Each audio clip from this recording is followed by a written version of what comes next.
Sempre dando glória ao Senhor Jesus, porque Jesus está aqui e eu já pude sentir a sua presença neste lugar. A unção do Senhor está pairando sobre nós nesta noite, e aquilo que você veio entregar ao Senhor, Ele está aqui para receber.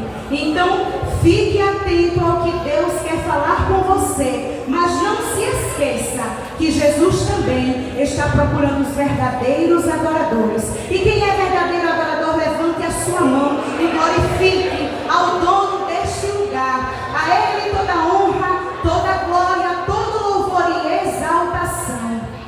Quando recebi o convite para ministrar aqui neste culto há um mês, eu não imaginava o que Deus poderia permitir que eu enfrentasse. E nós devemos estar em todo tempo vigilantes no nosso viver, na nossa maneira de pensar, de agir, de falar. Não é fácil a vida de um cristão. Os levantes acontecem de uma maneira que a gente chega até a se perguntar: será que tem alguma coisa de errado comigo? Mas é permissão do Senhor. Tudo está no centro da sua vontade. E não estou aqui para causar sensacionalismo em ninguém, longe de mim. Mas eu preciso dizer algo da parte do Senhor. Quinta-feira passada, do nada, eu simplesmente, 3h44, quando eu vi a hora, eu comecei a sentir um mal-estar muito grande, ao ponto de 5 horas da manhã mandar mensagem aos meus patrões dizendo: não consigo ir trabalhar hoje. Do nada. E 5 em ponto da manhã eu mandei essa mensagem, porque de 3h44 até essa hora eu não tinha conseguido me recuperar. E daí foi quando meu Davizinho até se apertou, tadinho. Ele dizendo: mãe, como é que faz cuscuz? Eu nunca fiz cuscuz. E eu lá com a voz embolada. E ele preparou um cuscuz delicioso. Mas primeiro ele disse assim: mãe, não presta nada. Eu disse: o que é que aconteceu, Davi? Está cru, está sem salsa, bota no fogo de novo.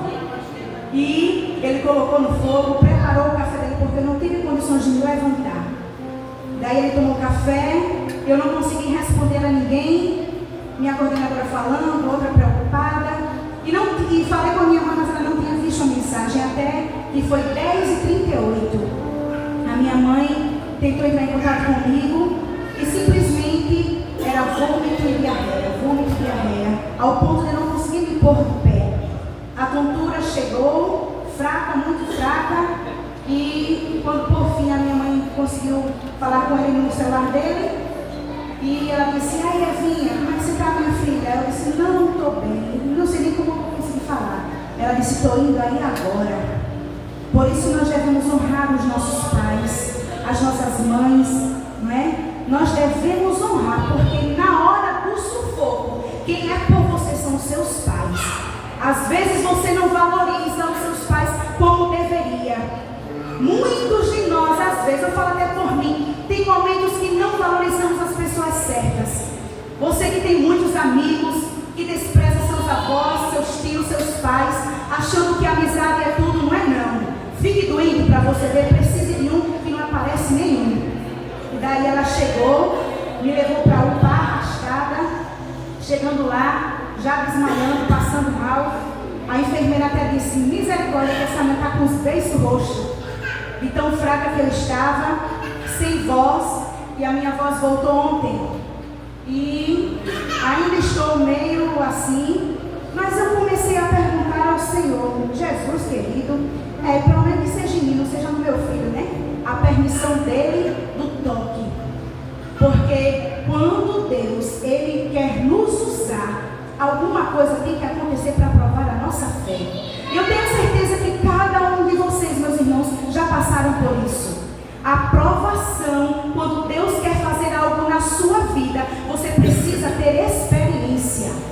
A experiência do crente é joelho no chão, é vida no altar. Nada de molezinha na vida do crente. Porque Jesus, quando Ele foi enfrentar o Calvário, Ele fez uma oração. E esta oração está aqui no capítulo 17 do livro do Evangelho de João. Jesus, ele fez a sua oração final. E essa oração ele fez pelos seus discípulos. Ele fez por mim e por você. Nós não havíamos nascido ainda, mas Jesus intercedeu por mim e por você. Nós nem sonhávamos em nascer, mas Jesus foi lá, dobrou os seus joelhos, lá sentindo já a dor da morte, e intercedeu, pedindo ao Pai por mim e por você. Jesus falou essas coisas e, levantando os olhos aos céus, disse: Pai, é chegada a hora, glorifica a teu filho, para que também o teu filho te glorifique a ti. Jesus começou a falar dessa maneira, e foi a última oração de Jesus. E é interessante que, na posição de Jesus, sendo ele Deus, precisava enfrentar a morte para que pudéssemos ter vida e vida eterna nele.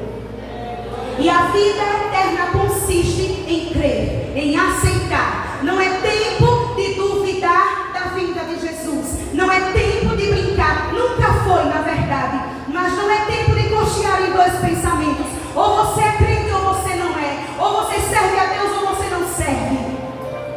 Não é tempo de ficar cocheando em dois pensamentos, porque Jesus está voltando. É tempo de nos despertarmos na sua presença, porque o céu é real e o inferno também é. O inimigo, ele está afoito, tentando de todas as maneiras desviar a mim e a você. Mas Jesus diz nesta noite: guarda o que tens, para que ninguém tome a tua coroa. Guarde o que Deus te deu, jovem. Guarde o que Deus te deu, criança. Guarde o que Deus te deu, meu irmão. O inimigo quer tirar de você a certeza da sua salvação. Mas nesta noite, nós estamos aqui, semeando o reino, e estamos na presença dele, buscando a misericórdia que ainda nos é favorecida. E quando Jesus, ele fez essa sua oração final, ele simplesmente revelou os seus desejos e os anseios mais profundos. Através desta oração, Jesus revelou aos céus aquela sua intimidade do que ele deseja de mim e de você. E essa oração é um exemplo inspirado pelo Espírito Santo de como até mesmo o pastor e nós, que somos pais, devemos orar pelo povo e pelos nossos filhos. E a maneira que devemos orar como Jesus é que conheçam a Cristo com intimidade. E eu quero perguntar a você: você conhece o seu Jesus com intimidade? Você tem tido experiências com Deus? Você tem falado com Jesus abertamente do que você pensa, do que você sente, até mesmo daquilo que não agrada a Ele? Você tem se desprendido para o Senhor? Se você não tem feito isso, comece a fazer, porque Jesus quer ouvir de você. É da sua boca que Ele quer ouvir. Como Jesus reconheceu a sinceridade da irmã Juliana quando ela disse que não conseguia perdoar. E nós às vezes temos alguma coisa, tal situação que nos advém, que como seres humanos e que ninguém é perfeito, nós passamos por adversidades, por agruras. O inimigo, ele tenta mesmo nos desmanchar, mas quando nós somos sinceros com Deus, Ele vem e nos molda. Ficamos até em dúvida, como ela também ficou: será que é tu mesmo, Jesus, falando comigo? Por que estou citando o exemplo da irmã? Porque é um testemunho vivo do que Deus pode fazer, tocando até na tua intimidade. Isso é muito íntimo. Não é fácil você chegar aqui e falar dessa sua intimidade, mas o Senhor estava com ela, como também está com você. Seja íntimo de Deus. Você, às vezes, num termo mais informal, você se abre para as suas amizades. Você conta seus segredos para alguém. E por que não contá-los para Jesus? Conte seus segredos para Jesus, porque Jesus quer ouvir. Não fique em silêncio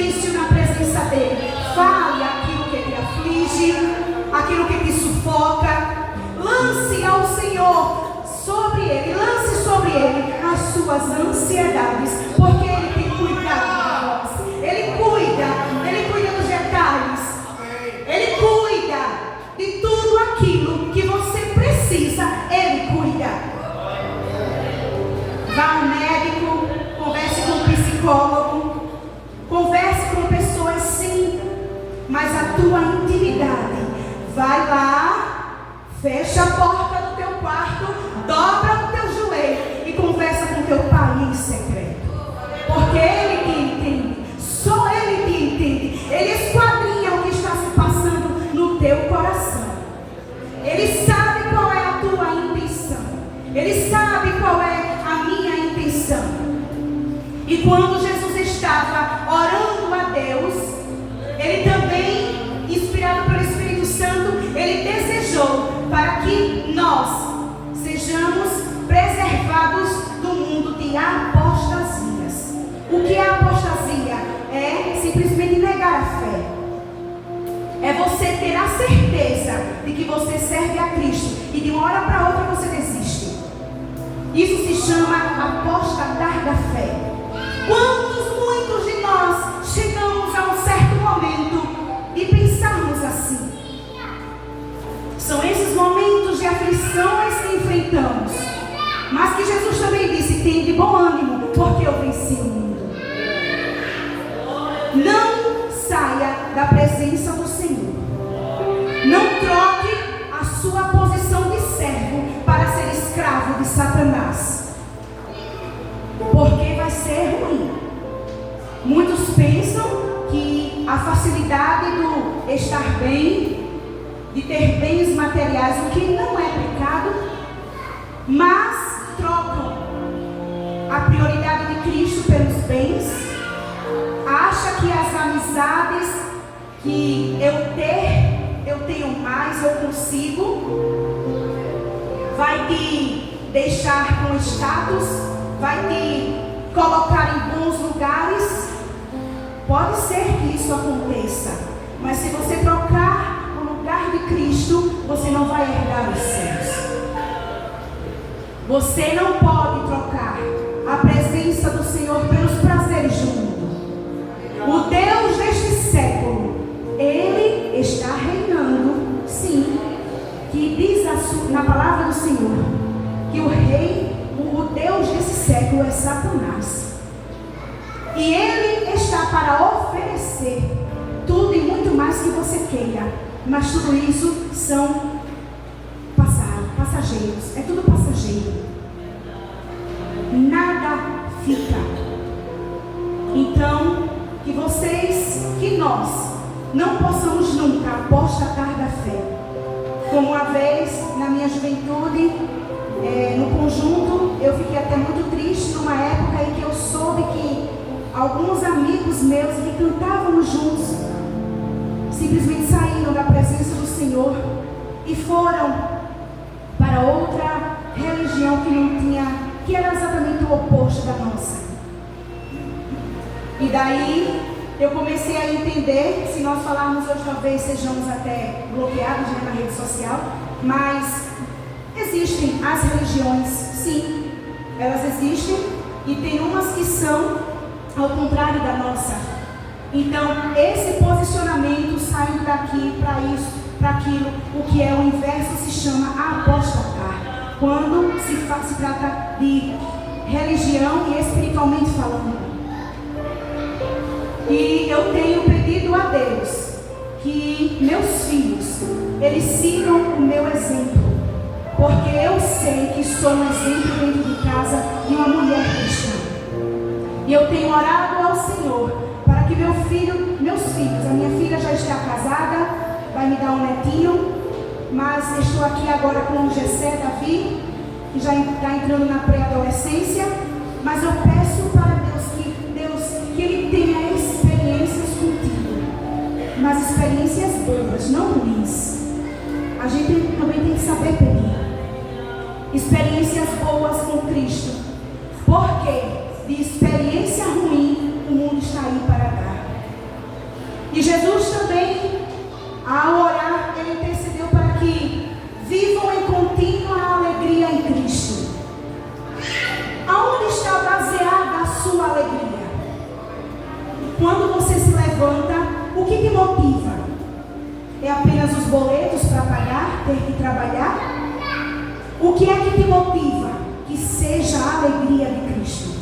Que seja a alegria viva em ser um escolhido do céu. Que você consiga entender que a alegria no Senhor, ela é completa na sua vida. Não importa o que você esteja passando, mas a alegria do Senhor, ela seja constante, permanente, e seja viva, e esteja constantemente nos teus lábios, até o ponto de você conseguir mascarar para o próprio inimigo que você tem um Deus que morreu, um Deus que ressuscitou, um Deus Pai que enviou o seu Filho, que dos três formam um Pai, o Filho e o Espírito Santo, mas que na pessoa de Deus, em Jesus, que morreu na cruz do Calvário, Ele simplesmente se entregou para que tivéssemos vida e vida em abundância. E quem está em Cristo, nova criatura é. Não tem espaço para a tristeza. A tristeza até chega. A gente declara, eu estou triste. Mas quando a gente se lembra do sacrifício vivo de Jesus, a alegria se renova. Aleluia.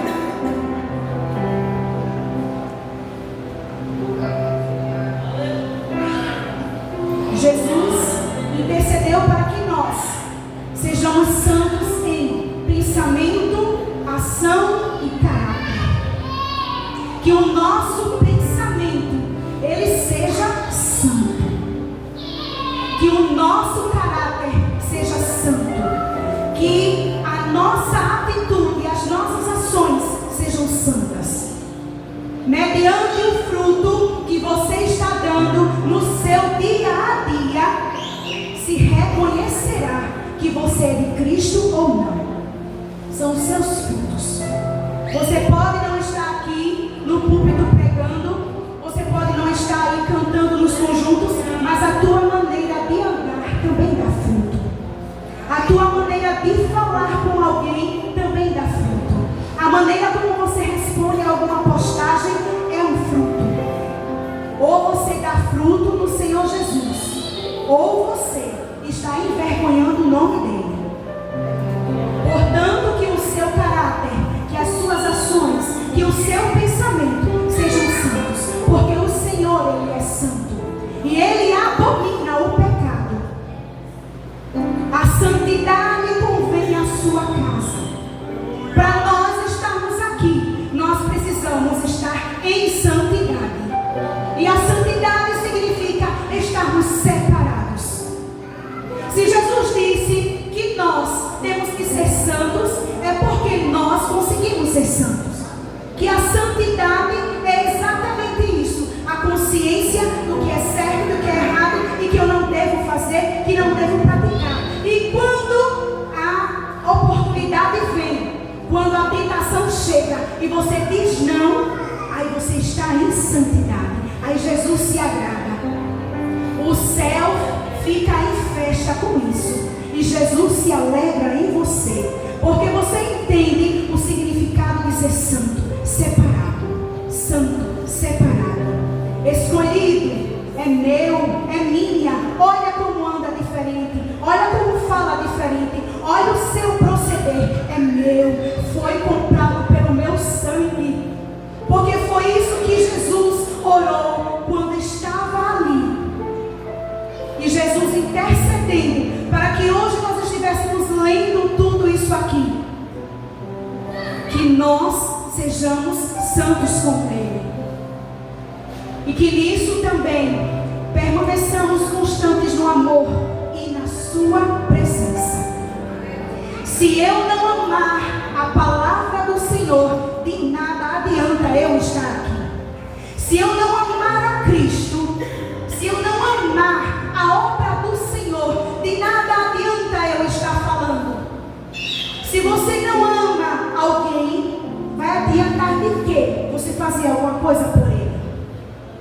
E o amor, ele se sente, ele é observado. Quem está ao seu lado sente o amor, como também o ódio, a raiva.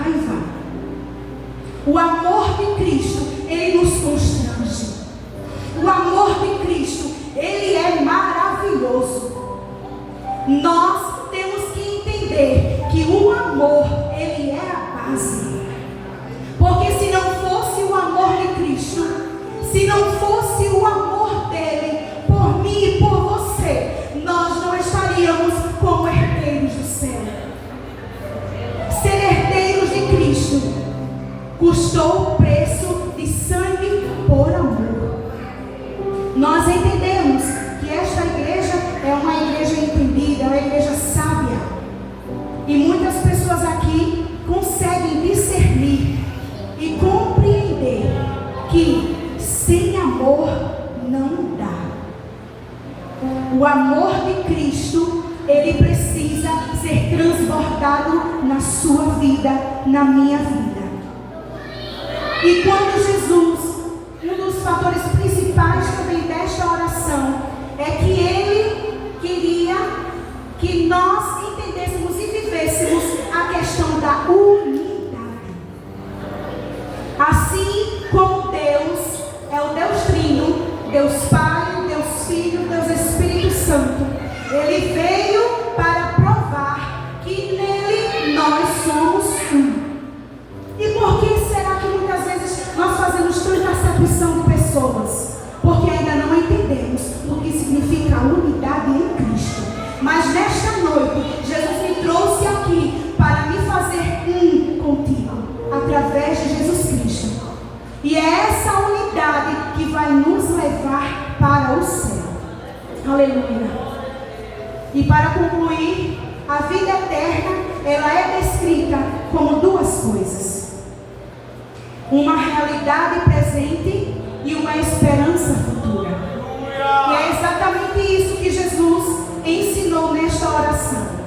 Antes de você dormir, chegue em casa, pegue este capítulo e leia.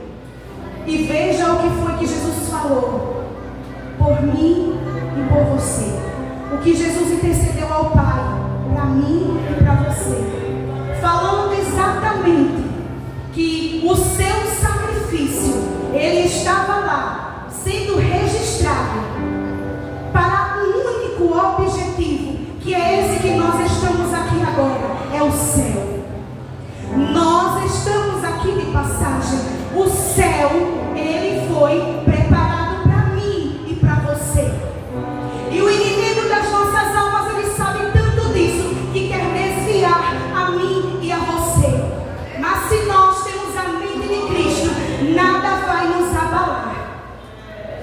Se nós temos a nossa mente em Cristo, se nós temos a unidade de Cristo, nós não vamos deixar que o diabo venha com as suas ideologias, com as suas filosofias, colocar coisa na nossa cabeça, nos desviando através de estudos, de livros, de coaching, porque para isso nós temos a sua palavra. A palavra do Senhor, ela é viva, ela é eficaz. E o céu, ele é uma realidade presente e uma esperança futura. Se não acreditarmos nisso, em vão acreditamos na morte e ressurreição de Cristo. Portanto, nós devemos estar atentos aos ataques do inimigo para nós, porque ele quer nos desviar. Mas Jesus, ele intercedeu, trazendo a solução para os nossos conflitos. Portanto, permaneçam vindo à casa do Senhor, se alimentando da sua palavra, porque senão o prato cheio do inimigo lá fora vai te alimentar. Se você não tiver cuidado, você vai ser enganado facilmente, como muitos estão sendo. Muitos estão ainda desapercebidos. A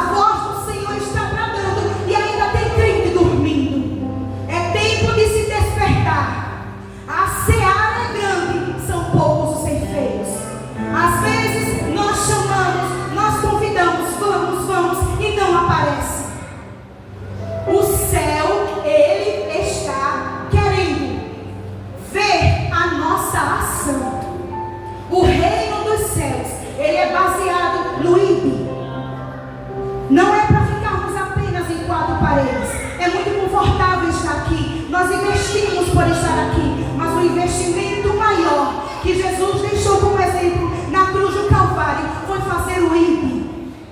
Não fique no seu descanso. Jesus não nos chamou para o descanso. Jesus nos chamou para a guerra. Nós temos que nos despertar.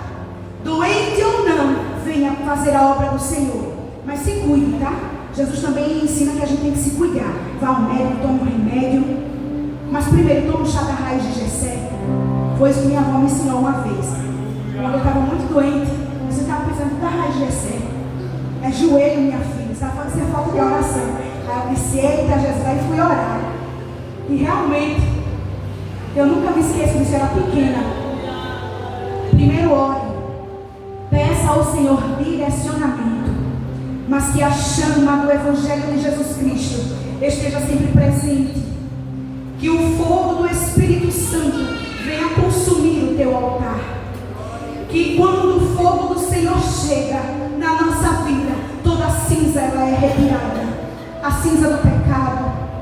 Porque isso impede que o fogo realmente ele consuma o altar.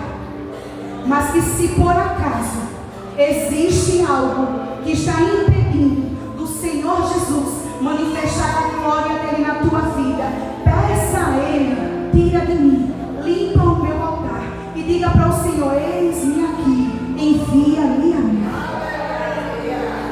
Jesus, ele fez esta oração e a palavra do Senhor, ela é a verdade. Tornar santo é estarmos separados. E a santificação, ela vem pela dedicação à verdade revelada pelo Espírito da verdade. Aleluia! A palavra de Deus é a verdade. E esta é a palavra viva, como a revelação da palavra que foi escrita por Deus. Esta é a manifestação da oração de Jesus antes da sua morte. A oração intercessória de Jesus Cristo por mim e por você. E que nesta noite a palavra do Senhor ela continue. Após sairmos daqui, irmos para as nossas casas, dobrarmos os nossos joelhos para orar antes de dormir e amanhecer o dia, assim Deus ele aprove que esta palavra possa arder no nosso coração e que sejamos luz e sal dessa terra na presença do Senhor Jesus. E aqui eu agradeço a minha oportunidade.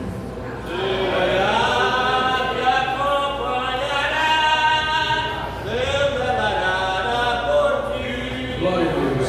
Meus irmãos, graças a Deus por esta noite, pela ministração da palavra do Senhor. Quero aproveitar e saber quem foi tocado pela mensagem, que ainda não é crente, ainda não tomou a decisão de aceitar a Cristo como Salvador. Se tem em nosso meio alguém que ainda não tomou a decisão, tem alguém que não é crente aqui, quer dizer, que deseja aceitar a Cristo como Salvador nessa noite? Se tem, venha, que a hora é essa. Tem alguém para Jesus nessa noite? Glória a Deus. Tem alguém para Jesus? Glória a Deus. Meus irmãos, nós temos uma apresentação de uma criança que nós não batizamos criança. Jesus, Mateus 19 e 13, ele quiseram impedir as crianças de chegarem até Jesus. Ele disse, não as impeçais, né? Ele disse, deixai vir a mim, pois as criancinhas